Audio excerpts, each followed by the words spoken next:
Yeah, I heard that. What up, world? It's a big fact show. It's your boy Mark Waldo Ward. We got our regular, our turning into regular guest Adam Murphy from Midwest Mixtapes, putting on lotion. How you doing today, Yes, brother? sir. Good Shit, morning, sir.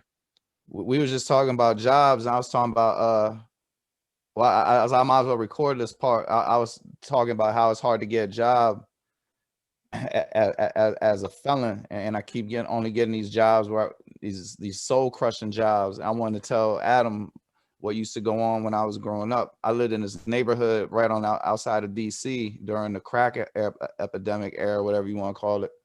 And whenever there was something wrong and the police didn't know who did it, they would literally come to the park and arrest a lot of people and charge you Damn. with the shit, and then take you into the station and try to interrogate you, and you might not have had nothing to do with it. And sometimes they lock up, like there'll be 20 or 30 of us in the paddy wagon, and this is pretty common all throughout the PG DC area.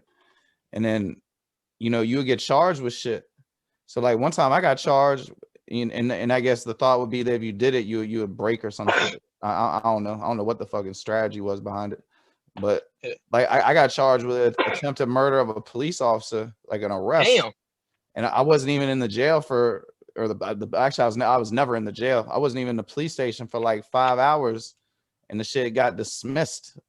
But I was technically arrested for it. So when they do a background check, that shit comes up, and that should be hitting me Wow. worse than my felony. So like I like mean, those jobs where you can get a background check and they just want to see if you're a felon or not.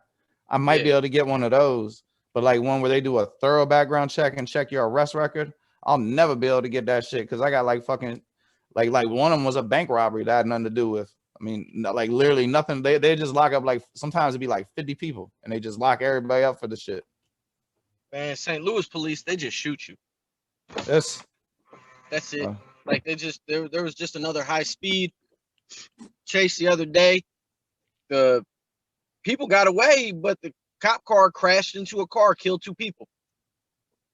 yeah, I know in some places they won't engage in high speed chases because it's supposedly too dangerous to the other people on the road. Ah, yeah, man. Like, St. Louis, they don't give a fuck, man. Like, So were you going to Ferguson and stuff? dude, our studio's in Ferguson. No, I meant like were you out there protesting and things? I Nah, can't nah, nah, remember. nah, nah.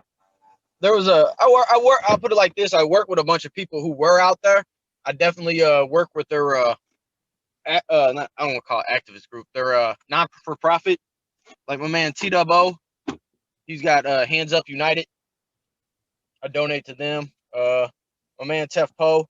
Oh yeah, we don't got, yeah, you don't got a virtue signal, brother. I tell the whole world you've definitely given people a platform to voice these concerns for shit over a decade.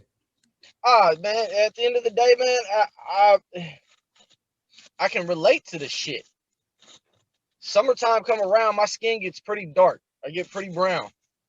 You know, my background is the islands, Aruba, and yeah, Really? I get harassed just as much as anybody else. Like shit. If just even shit, just boom. Hey, they consider me white. If I'm over in a black neighborhood, man, I get pulled over by the cops. What are you doing over here? You Buying buying drugs, drugs? right? Yep. Mm-hmm. Yeah. The first time I ever had a gun put in my face was a cop, and he had Yeah. pulled me over because it was like 2 in the morning, just dropped off an artist, and we were just at some showcase shit. Boom, like 2 in the morning. I'm dropping him off. I'm going home. I'm not doing nothing wrong other than what are you doing over here in this predominantly black neighborhood? Mm. And theoretically they don't have the right to do that. Man, these police don't have a lot of rights to do a lot of shit, but they do it anyway. Yeah, I find right rarely got shit to do with it. You know what I mean? Like what Snoop say on The Wire, deserve don't got nothing to do with it. But Yeah. this week I was thinking about what we was gonna talk about musically, and with you, Midwest always comes into it. So I was thinking about it, and you can say East Coast, and maybe there might be a little New York Philly unity, but you're really just talking about New York when you say East Coast in a way. Like they had to go to New York radio. Most of the gatekeepers Yeah. reside in New York. Even like like DJ Chubby Chub up in Boston is a big gatekeeper in New England. You know, he's from the Bronx and the heavy hitters. Then when you talk about West Coast, for the most part, you're talking about Los Angeles or areas that are relatively near it, like Long Beach and Compton. Right. And then, but when you talk about the South, you're talking about many different places that consider themselves unified, like Florida, Georgia, New Orleans, Texas. So I was curious as to your viewpoint on the Midwest. Do they consider themselves one entity like how the South does, or because like to me it seems like and I could be totally wrong, but it seems like the Chicago artists don't really consider themselves part of some grander Midwest movement. They consider themselves part of a Chicago movement. You know what? I'll put it like this: it depends on what time era the Chicago artists you're talking about. Okay. Like, you know, boom. If you're talking about like, you know, psychodrama days, they yelling Midwest through all this shit. So, Right. and they were out there in Gary and shit. So, you know, boom. One of the when I got to Chicago and I became part of Drama Ward. It was me and my man Dirty Boy Montana, aka Tantrum from Lyrical Warfare, and Okay, I know who he is. so like, and then it was Finger Roll and Seesaw out in Gary. We were the only members of Finger Drama Roll to Ward do with the studio, there. and that's where they would all be recording at, right? Nah, Finger Roll from Gary. Yeah, no, I'm talking about all the Gary people would be recording at, like D-Edge, Hit, Gibbs, Young Clap. Yeah. Same Finger Roll. Okay, because you know when there was I'm not into the dirty laundry aspects of this shit, but when there was the dissolution, a lot of the stories would center around Finger Roll, or when there was the prime period of the whole ESGN thing, a lot of the stories would center around the good times when they met each other or first started making music at Finger Roll's joint. So even though I don't know who Finger Roll is, I've always heard of him spoken of well. Cause he a good dude. Like, man, he a good dude, man. That's my big brother for real. Like, Is he like the forefather of Gary hip hop? Nah, I wouldn't say that. I would definitely say he was definitely a very important piece. He was definitely, I would say, the lungs. You know what I'm saying? He helped make it breathe. He's integral.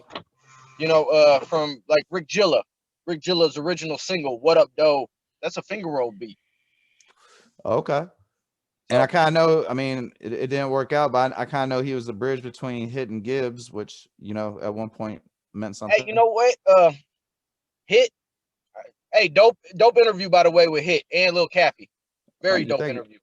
Check that. That was like one of the first times I've ever really got to hear Cappy on an interview for real. So that was, yeah, it was real dope. But as far as like Hit and all that, Hit was already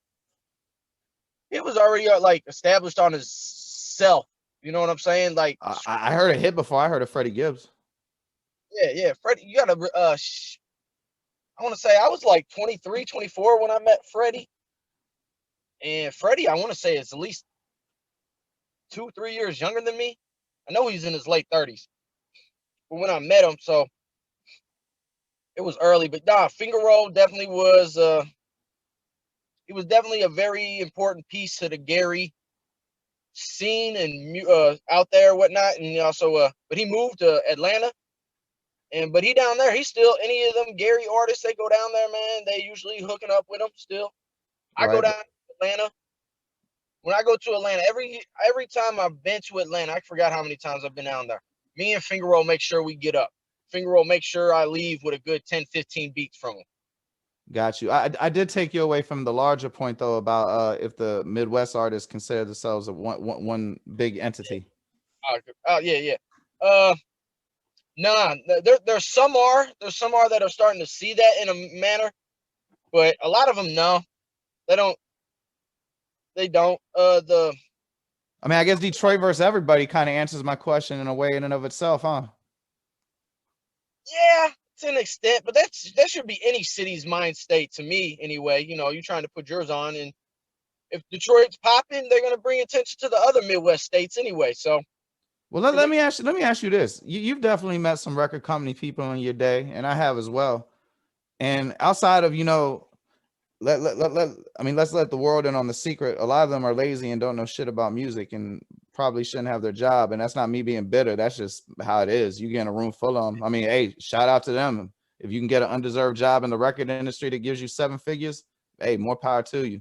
But the thing is what I'm gonna ask is, it seems to me like the only reason that cities don't have vibrant music scenes with a healthy talent pool that's getting distributed to record companies or other conduits to get their music to the masses, it's just simply because these motherfuckers don't want to go to the city. That, and then also too, you got to realize these cats, they only look, they really don't look past their city. You know what I'm saying? They think, take care of their city, you know, get they buzz up in their own city, and then they run to an industry city like Atlanta. Right, or LA or New York, exactly. Midwest runs to Atlanta.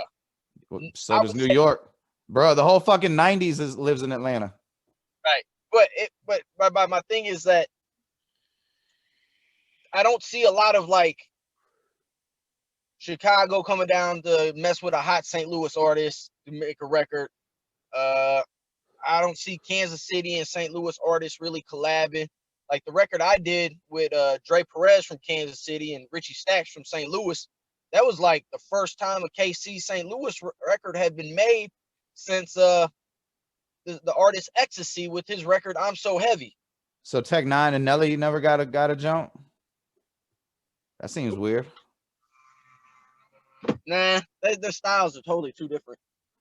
Oh, come on now. But both of them have such musicality. There's no way they couldn't have found a common ground. Hey, I'm not going to debate that. I'm not going to debate that. But you're right though. If one of them tried to sound too much like the other, it probably wouldn't come out well. But like I said, how about Ali and Tech Nine? Ali, you know what? Ali or Murphy Lee would be more of a collab with a Tech Nine to me. Man, I was just listening. Did Murphy Lee rap on Throw Some D's on it remix?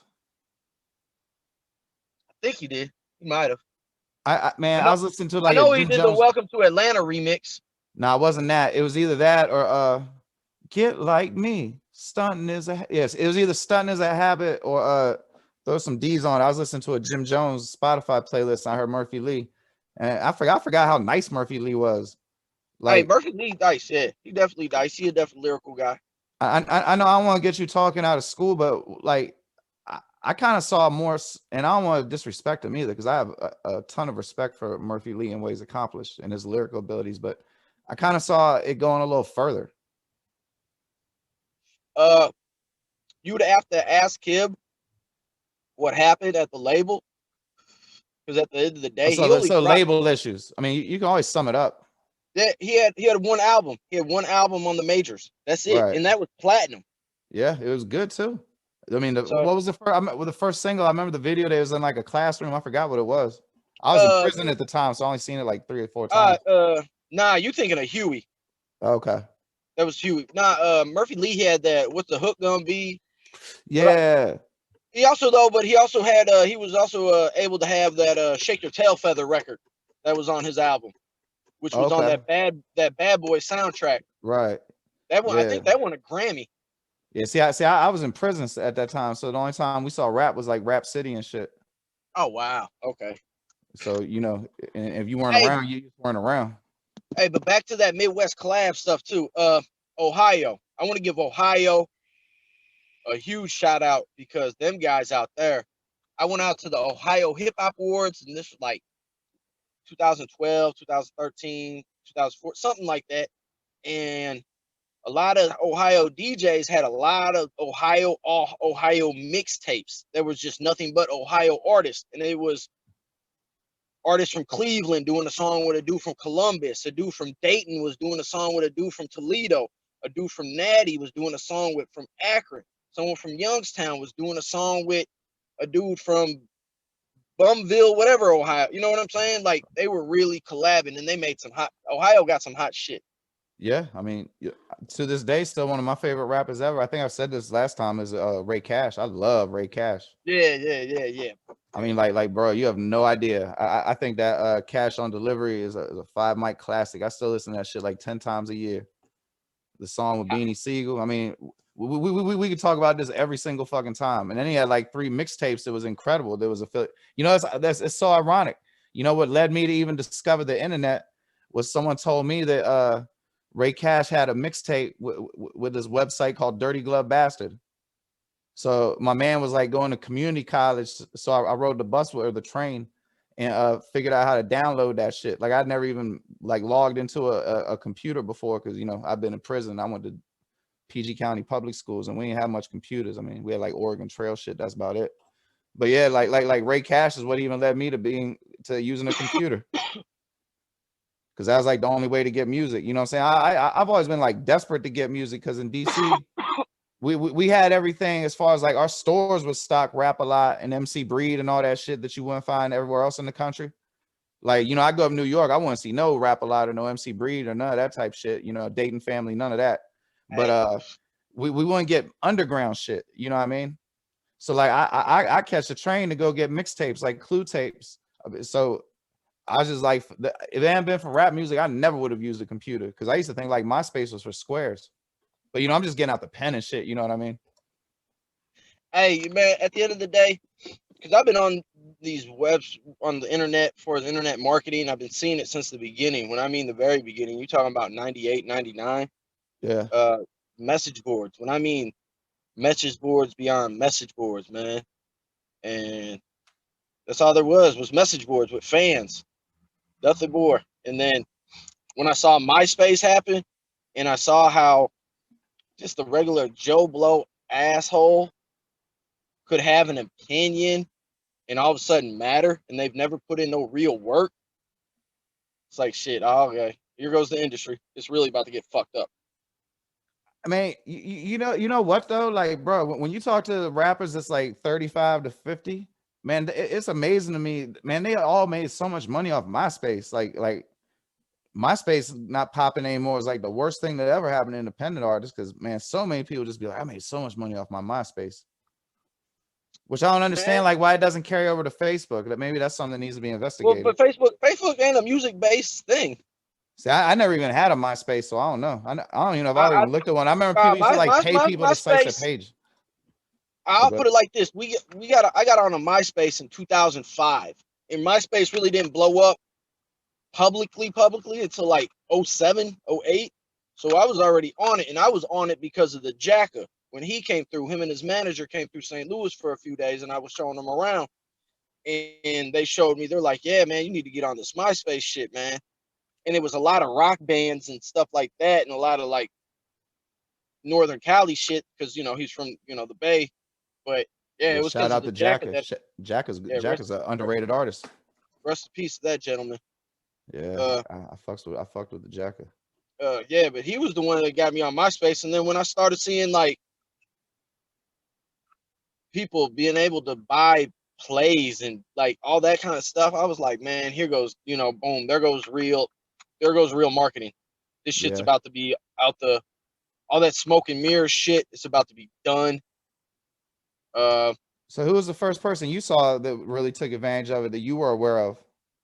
What, Because the internet? if you're back in 98, 99, you might got some. I know you got some early adapter success Ah, stories I'm man, hey, you unaware know of. what?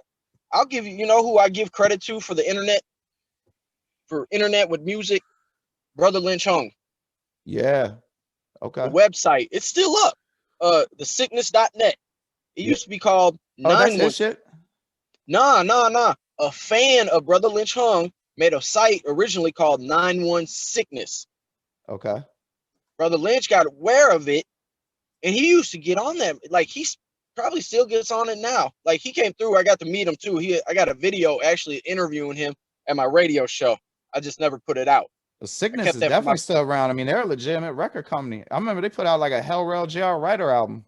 True story. Oh man, hey, like they still around. Yeah. I saw the very beginning of that site. I still mess with people who I met on that site. I mean, you're the #1 Midwest site. There's no dispute. The sickness.net gotta be the #1 West Coast site. I mean, there's probably less than 10 blogs that are honest that even matter, and those are 2 of them. You know, you got Dirty Glove Bastard for the South. I don't really know what the New York site would be. I guess it used to be Now Right. You have any insight into why Not Right just stopped publishing? They probably stopped making dough, huh? Hey man, a lot of these blogs fall off, man. You got to realize a lot of people get into this shit for like a quick buck. And it's time consuming if you want to keep updating it. Yeah, like because at the end of the day, we've seen a lot of this stuff really go away from music, and it's turning into fucking soap operas and gossip columns. Yeah, clickbait.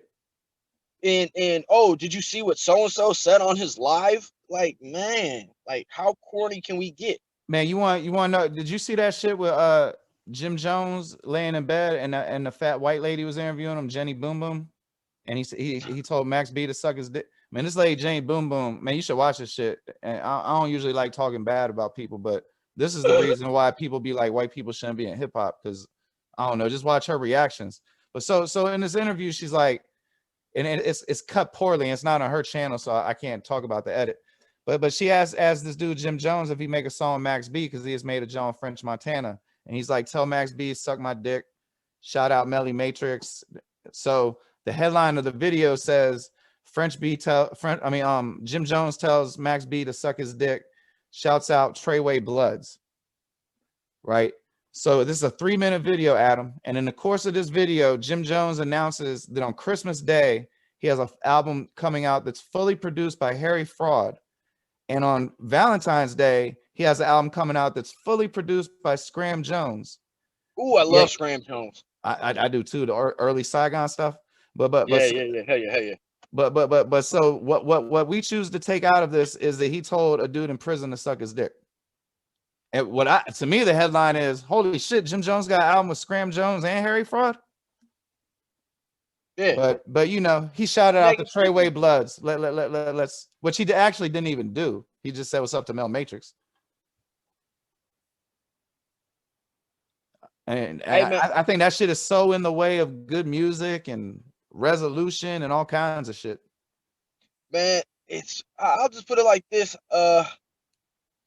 I stick to the websites that I like and that I mess with, and I stay away from the ones that are like gossip based, because a lot of them are gossip based. It's really nothing to do with the music. They want to see people how they acting up on their Instagram or Facebook or Twitter. You know what I'm saying? It's just you seen the first the Beef DVD? Yeah. I don't understand, and like I don't want to tear anyone down, but Vlad's really getting it. And to be perfectly honest, I met Vlad at a Cool G Rap interview, and he was a very nice person, very knowledgeable about hip hop.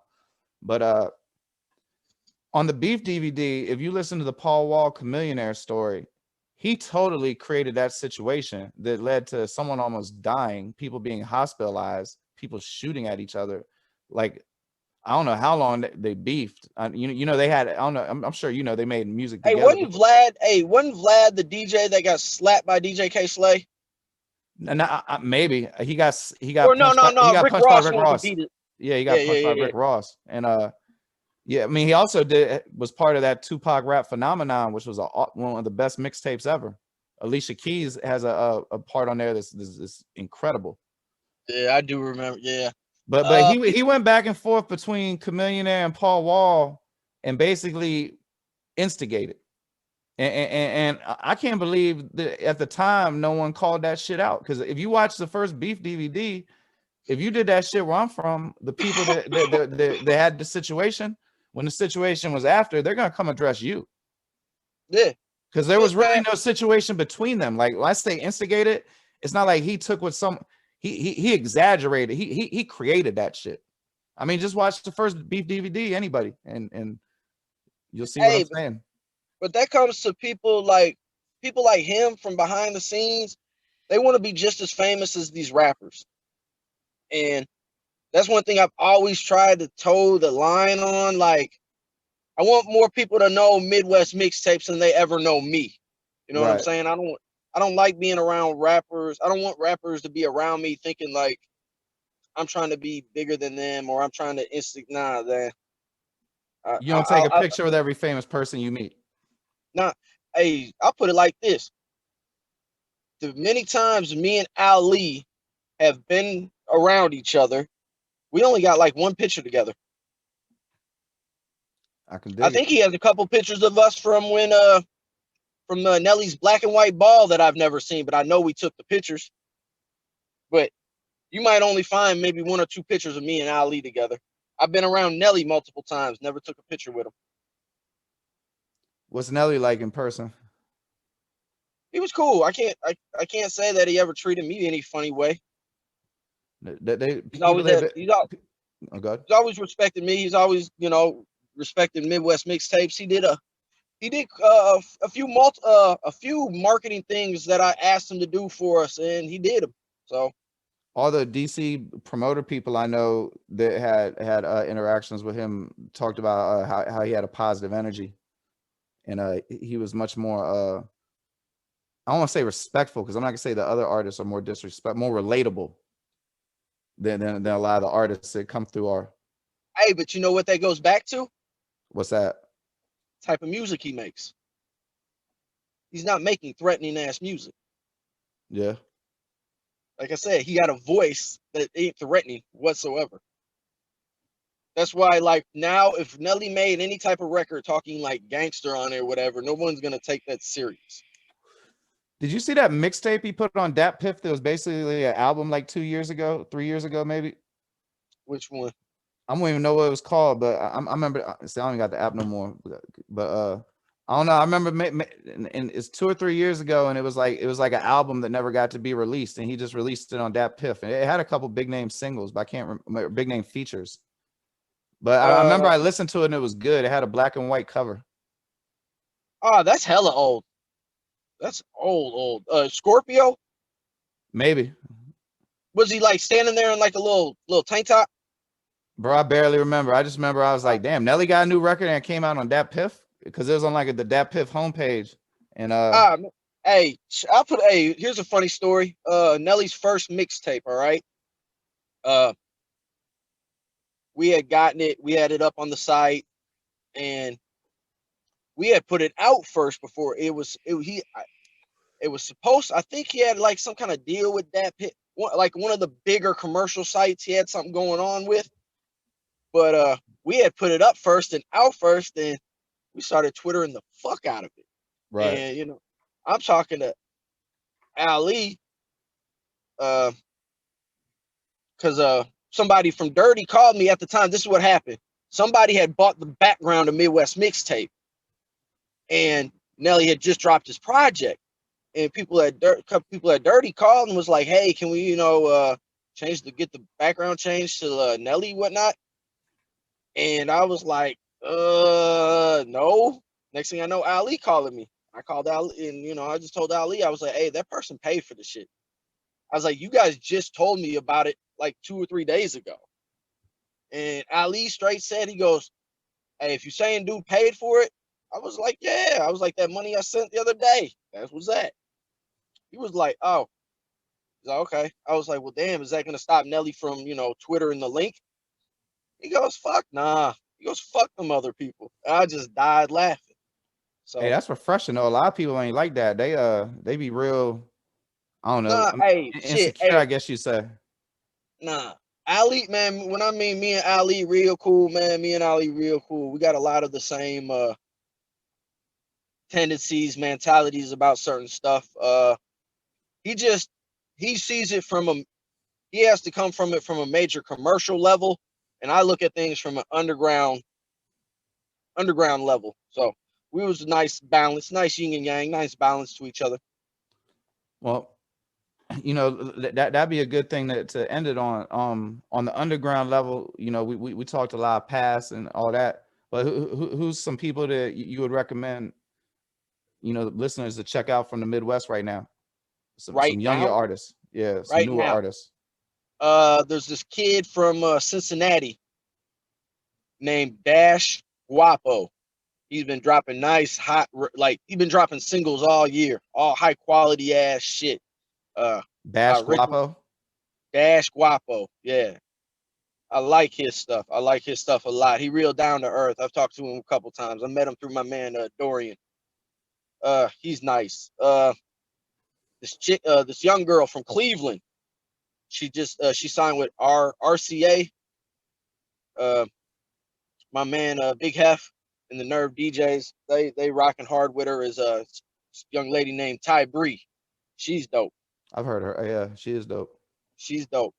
Indianapolis, got my guys Gringo Gang. Check them out. To me, they this generation Beastie Boys. I think they real close and they young. They young too. Like they just, I think the youngest in it just maybe turned 21, 22 not too long ago. How about out St. Louis? My man T Dubbo, he's sick. We got a nice movement moving about the crack called Audacity Music Group. He's got a lot of talent. I would compare them to like people would be able to compare them on a national level. What Kendrick Lamar has over there at DTE, like a nice variety of real dope artists. Gotcha. So like, yeah, there's some eclectic musicality.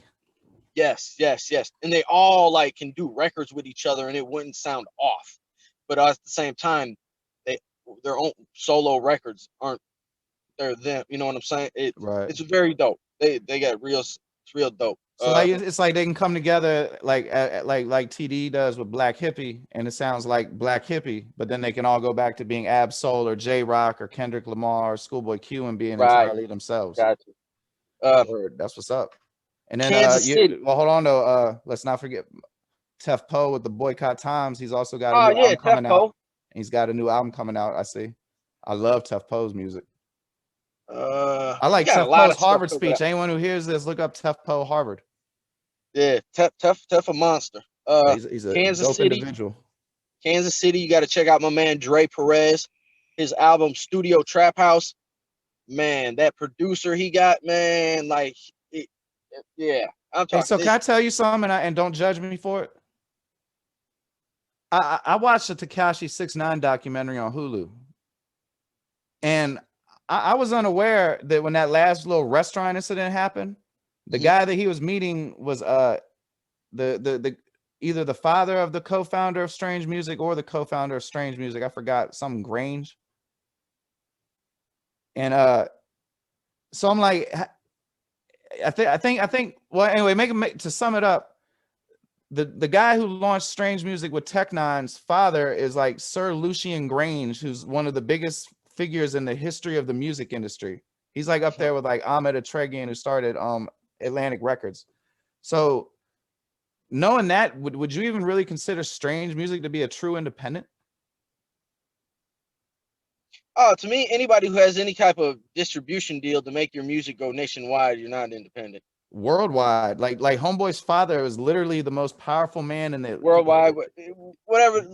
Hey, I'll put it like this. I ain't trying to shit on it though. Just, I was kind of disappointed to hear that. I always look at it like this: if there's somebody else putting money in the pot, are you truly indie? No, you're not. When I mean money in the pot, like you know how, remember Macklemore? Right. And his record blew up, and they kept saying he's indie. Man, he was on a small label, on a back burner label, on a major label. They were able to squeeze through. Right. I remember Wiz Khalifa was on the freshman cover, and I was like, damn, didn't he have like an album on Atlantic like 3 years ago? Well, I mean, hey, that shit worked out for him. So we're going to get out on this. Last time I'm saying we're going to get out here on this. Who would you rather see win the Grammy? Royce with Allegory or Gibbs with the collabo album? Royce. Because Royce, of a personal affiliation with Royce, or because you think the album's better? I have no affiliation with Royce. I've never met affiliation, the man. like you know. Hey, I'll put it like this. I can show you Facebook stats where I said I frisbee Royce 5'9's music. Yeah, when I heard I'm a late adapter. I'm a late adapter to Royce to 5'9. I will not front on that. I was like, what the fuck is this shit? Artist.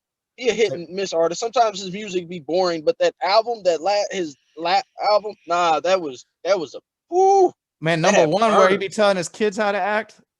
Man, that shit, man. Royce got burners. Yeah. I feel like he listened to the Black Thought freestyle, the Funk Flex Black Thought freestyle on repeat for like 3 months, and then just wrote an album after he read a bunch of Huey Newton books or some shit. Yeah, like he was in a mental state on that one. Yeah, he was going in. He went in. I'll be listening to that shit for years, but shit, you got anything you want to shout out that you're doing right now? Man, we got the magazine Hood Illustrated.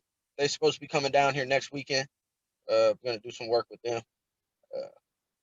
I'm gonna kick off 2021 real right. You know, just a little flex, a little flex on them real quick, man. You know, I'm just gonna keep, keeping the standard high for Midwest Mixtapes. You know, keep plugging the best independent artists. Well, shit, ladies and gentlemen, make sure you check out MidwestMixtapes.com. On Instagram, it's at Midwest Mixtapes, right? Yeah, everything's Midwest Mixtapes. Yeah, I couldn't remember it was a .com. So yeah, on Instagram at Midwest Mixtapes. And as always, Adam, thanks for your time, brother. Appreciate you, man. Big facts.